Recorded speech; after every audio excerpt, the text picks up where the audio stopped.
Okay, I have an idea here. I'm not sure exactly how it's going to pan out, but I want to show you an idea that one of the things I like to do is get your brains working, thinking outside the box a little bit, trying some things that are a little bit different. So we're going to do something here. I'm going to make a new layer and fill it with white, and then we're going to duplicate this layer, stick it on top. Now we're just doing that as a form of backup plan, so we can always go back to our original. Okay, so what we're going to do is use this other image. Now it's already selected, but if I needed to, I'd press Command A for, or Control A on Windows for select all, Command C or Control C for copy.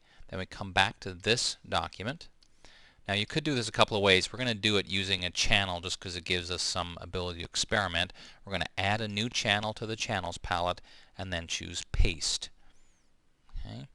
Now as we look at this, we can transform it, Command or Control T, and I'm just going to do it numerically and put it down to about 65% perhaps, something like that. Like that. It's maybe just a hair too big, too small. Okay.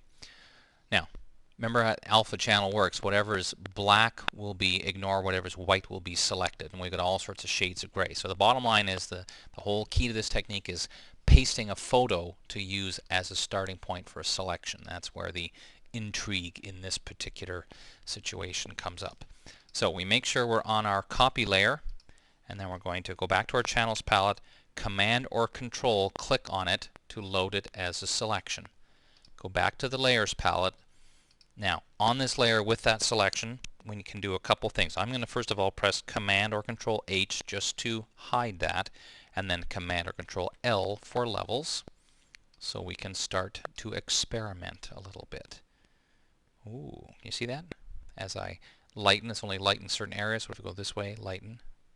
I like it. Yes, yes, I like it a lot. Now that's an interesting way to combine images where you're sort of seeing it, but you're kind of not. Can you see the possibilities here? I think this has very interesting possibilities, and it's simply a matter of using a photograph and pasting that into a channel to use as a selection. Very interesting possibilities, methinks.